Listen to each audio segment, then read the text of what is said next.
നമുക്ക് വളരെ എളുപ്പത്തിൽ ഒരു സിമ്പിൾ ആൻഡ് സോബർ പ്രോഡക്റ്റ് ഉണ്ടാക്കാം.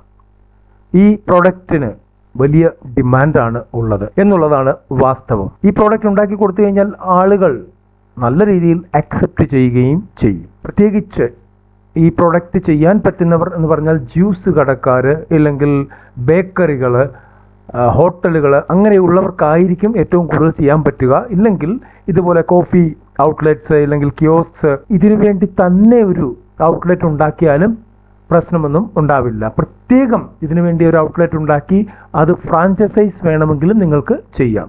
ഇപ്പോൾ വലുതായിട്ടില്ലാത്തത് കൊണ്ട് നിങ്ങൾ കൊടുക്കുന്ന ഫ്രാഞ്ചൈസി വിജയിക്കുക തന്നെ ചെയ്യും. അതിനെക്കുറിച്ച് കൃത്യമായിട്ട് പഠിക്കണം എന്ന് മാത്രം. ഇവിടെ ആ പ്രോഡക്റ്റിനെ കുറിച്ച് മാത്രമാണ് പറയുന്നത്. ആ പ്രോഡക്റ്റ് എങ്ങനെ ചെയ്യാം, എന്തൊക്കെ ചെയ്യണം, എന്തായിരിക്കും അതിൻ്റെ ഇൻഗ്രീഡിയൻസ് എന്നുള്ളതാണ് പറയുന്നത്. ശ്രദ്ധിച്ച് സ്കിപ്പ് ചെയ്യാതെ മുഴുവനായിട്ട് കേട്ട് കഴിഞ്ഞാൽ നിങ്ങൾക്കും കാര്യങ്ങൾ മനസ്സിലാകും. നിങ്ങൾ ആദ്യം വീട്ടിൽ ഇതൊന്ന് ചെയ്ത് നോക്കുക.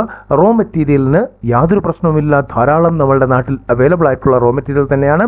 വീട്ടിൽ ചെയ്ത് നോക്കി വീട്ടുകാർ നിങ്ങൾ എല്ലാം ഒന്ന് ഉപയോഗിച്ച് നോക്കിയതിന് ശേഷം നിങ്ങൾക്ക് മനസ്സിലാകും അതിനകത്ത് എന്താണ് എക്സ്ട്രാ വരുത്തേണ്ടത് എന്നുള്ളത്. ആ രീതിയിൽ മുമ്പോട്ട് പോവുക. ചെറുകിട ബിസിനസ്സുകളെ കുറിച്ചുള്ള വീഡിയോകളാണ് നമ്മൾ ചെയ്യാറുള്ളത്. ഇന്നും അത് തന്നെയാണ്. തീർച്ചയായിട്ടും നിങ്ങൾക്ക് ഈ വീഡിയോ ഇഷ്ടപ്പെട്ടാൽ ലൈക്ക് ചെയ്യാൻ മറക്കരുത്, കമന്റ് ചെയ്യാൻ മറക്കരുത്, ഷെയർ ചെയ്യാൻ മറക്കരുത്. ആദ്യമായിട്ട് കാണുന്നവർ സബ്സ്ക്രൈബ് ചെയ്യാനും മറക്കരുത്. നമ്മളിവിടെ ഇന്നുണ്ടാക്കാൻ പോകുന്നത് പച്ചമാങ്ങ ജ്യൂസ് ആണ്.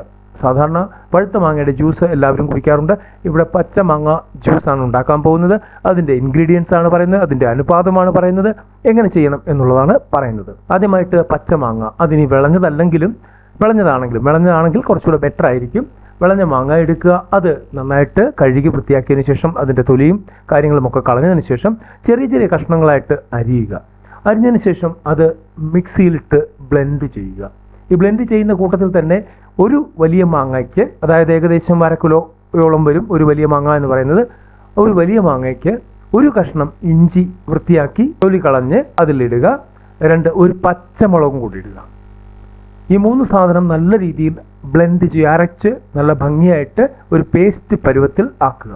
ശേഷം നിങ്ങളുടെ മാങ്ങയുടെ പുളിയുടെ തോതനുസരിച്ച് നിങ്ങൾക്ക് പഞ്ചസാര ചേർക്കാവുന്നതാണ്.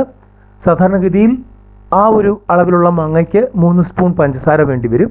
അതുകൂടെ ചേർത്തിട്ട് നന്നായിട്ട് വീണ്ടും ബ്ലെൻഡ് ചെയ്യുക. ഇനി നിങ്ങൾ അരിഞ്ഞു വെച്ച മാങ്ങ ഒരു കപ്പിനകത്താണെങ്കിൽ ആ കപ്പ് എത്രയുണ്ടായിരുന്നോ, ആ കപ്പിൽ എത്രമാത്രം ഉണ്ടായിരുന്നോ അതിൻ്റെ ഡബിൾ വെള്ളം ചേർക്കുക. ഈ വെള്ളം ഒഴിച്ച് വീണ്ടും ബ്ലെൻഡ് ചെയ്തതിന് ശേഷം അതിലേക്ക് ഐസ് ക്യൂബ് ഇട്ട് നിങ്ങൾക്ക് സെർവ് ചെയ്യാവുന്നതാണ്. അടിപൊളി പ്രോഡക്റ്റ് ആയിരിക്കും. ദാഹത്തിന്, അതായത് ഇപ്പോഴത്തെ വേനലിൻ്റെ ഒരു അവസ്ഥയിലൊക്കെ വളരെ നല്ല പ്രോഡക്റ്റ് ആയിരിക്കും.